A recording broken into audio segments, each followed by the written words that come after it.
प्यारे बच्चों, हमने पिछली वीडियो में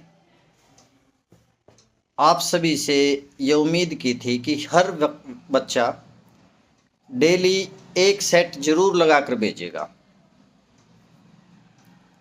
और तुमने सब ने क्या है हाँ की थी उसके लिए। लेकिन ये तुम्हारा जोश 2 दिन तो काम करता, तीसरे दिन फिर वैसा ही हो जाता है।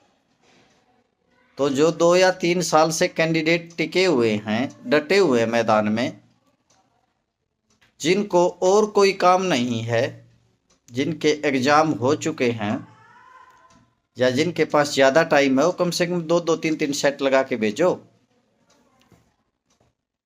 और सेट की आपको एक हैबिट डालनी है। जिस तरह से आपको भूख लगती है उसी तरह से प्रैक्टिस सेट की भूख लगनी चाहिए डेली। मैं बार बार बोलता हूँ, जब तक प्रैक्टिस सेट डेली रूटीन में नहीं लगाओगे एग्ज़ाम नहीं निकलेगा आपका। तो जिनकी तैयारी हो चुके हो ज़्यादा ना कहलवाएं, ठीक है ना, क्योंकि आपके रिजल्ट आएंगे तभी हमारे को कोई पूछेगा। अगर आपके रिजल्ट नहीं हैं तो हमारे को कौन पूछेगा। जो हमारे पास बच्चे आए हुए हैं अभी, या जिनको 3 या 4 साल हो चुके हैं, अगर उनके रिजल्ट आ गए तभी तो हमारे को कोई पूछेगा, तभी तो आपसे कोई पूछेगा भाई कोचिंग कहाँ ली थी। जितने बच्चे आ रहे हैं उनसे अगर एक एक बच्चा भी हमारे को मिल जाए तो हमारे पास इतना ही इंफ्रास्ट्रक्चर है, ज़्यादा इंफ्रास्ट्रक्चर नहीं है। तो बच्चों, अब की बार ज़्यादा से ज़्यादा प्रैक्टिस सेट्स लगाने हैं। आपका बेस बन चुका है। कुछ बच्चे आराम से पहुँचे हुए हैं, 60 और 70 के बीच में हैं, उनको तो बोलने की ज़रूरत ही नहीं पड़नी चाहिए। आपका जो काम है, पेरेंट्स ने आपको यहाँ भेजा है, तो आपका ये धर्म बनता है कि आप ईमानदारी से तैयारी करें, ठीक है ना। किसी के कहने की ज़रूरत ही नहीं पड़नी चाहिए। अगर मैंने आपके पेरेंट्स को फ़ोन करना पड़ गया तो फिर फ़ायदा क्या है नहीं आया समझ में। किसी को कोई कब तक बोल सकता है, ठीक है ना। और किसी काम को दबाव से कराया जा सकता है। जो पढ़ाई का काम है, जो लर्निंग का काम है, पढ़ने का काम है, ये किसी से दबाव से नहीं कराया जा सकता। ना ऐसे कराया जाए कि भाई रिश्तेदार आएंगे, रिश्तेदारों को आराम से करा सकते हैं। भाई हमारे चाहने से कुछ नहीं होगा, ठीक है क्या। जिस बच्चे में लगन होगी, वही पढ़ने की लगन होगी, डेली रूटीन में काम करेगा, उसी का सिलेक्शन निकलेगा। और हमारे दबाव से क्या हो सकता है, कुछ भी नहीं। हम चाहे कितना भी धमका लें, किसी कितना ही प्रेशर डाल लें, जब तक आपका मन नहीं करेगा तो आप नहीं काम कर पाएंगे। और जब तक सीटिंग नहीं होगी तो प्रैक्टिस सेट नहीं लग पाएंगे, ठीक है ना। तो अपनी सीटिंग को धीरे धीरे बढ़ाओ। जो पुराने बच्चे हैं उनकी सीटिंग कम से कम घर पे 7 या 8 घंटे होना चाहिए। जिसकी 8 घंटे की सीटिंग बन गया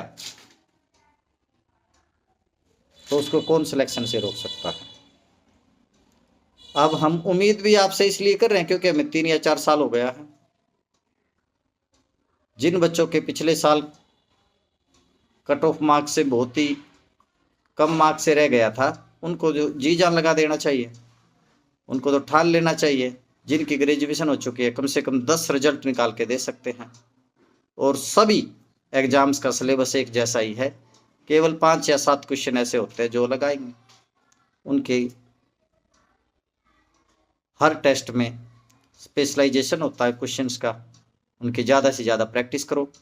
मैंने जब आपको बोला हुआ जो क्वेश्चन आपको नहीं आता वो मेरे पास डाल दो, या जिस पे आपको टाइम लग रहा है, जिस क्वेश्चन से डर लगता है। इंग्लिश का चैप्टर हुआ, मैथमेटिक्स का चैप्टर हुआ, इंग्लिश की वोकेब है, जीएस है, जीके, करंट अफेयर्स, आप मेरे पास अपनी समस्या को रख दो। आपका काम है समस्या को रखना यहाँ पे, बाकी काम हम जानें। कैसे आपसे काम लेना है, कैसे टाइम मैनेजमेंट कराना है, तो ये हमारे पे छोड़ो। आप केवल घर पे टाइम दो, एक क्वेश्चन को एक ही बार चेक करो, ज़्यादा से ज़्यादा 2 बार चेक करो। अगर नहीं आता 2 बार कोशिश करने सीधा हमारे पास ग्रुप में डाल दो या अपने इंडिविजुअल व्हाट्सएप पे डाल दो। आपका काम है समस्या को मेरे पास रखना, फिर मैं जानू मेरा काम जाने। तो ये बार बार ना कहना पड़े भैया, जब आपको पता है मैं केवल लिमिटेड बच्चे लेता हूँ, भीड़ हमने इकट्ठी करनी नहीं है, हमें 50 बच्चे की नहीं चाहिए, हमें केवल 5 बच्चे ही चाहिए साल के, जो धुरंधर हैं, जो बिना कहे क्लास यहाँ लेने के बाद आराम से 2-2.5 घंटे लगाएं घर पे। अगर किसी की सीटिंग नहीं है तो आधा घंटा करके बैठे, धीरे धीरे बढ़ाओ सीटिंग को, ठीक है। तो हमें बार बार बोलने की जरूरत नहीं पड़े, ठीक है ना। और एक मैंने पिछली क्लास में बोला था, आपको किसी से सर्टिफिकेट लेने की जरूरत नहीं है। अपने चाचा से, फूफा से, मामा से, बुआ से, किसी से सर्टिफिकेट लेने की जरूरत नहीं है। आपका सर्टिफिकेट आपका तैयारी है। जिस दिन आपका तैयारी 80% से ज़्यादा हो गया और एग्ज़ाम जिस दिन देने जा रहे हैं वो दिन आपका अच्छा रहा, उसी दिन आपका एग्ज़ाम निकल जाएगा। अभी सीजल में भी इंटरव्यू नहीं है, तो इंटरव्यू का भी जिन बच्चों को इंटरव्यू पे नहीं बोला जाता वो भी डर ख़त्म हो गया। तो ज़्यादा से ज़्यादा अपनी तैयारी पे फोकस करो।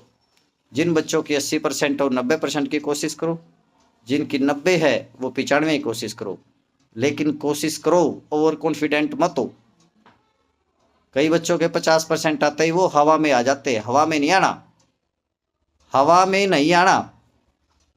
हवा में कई बच्चे आए थे वो हवा में ही उड़ गए, ठीक है ना। मैं बार बार बोलता हूँ, हमें इंटेलिजेंट बच्चों की ज़रूरत नहीं है, हमारे को तो वो बच्चे चाहिए जिनको हम 2-4 बार समझाए और समझ के प्रैक्टिस खूब करें, उस पर बार बार लिखे।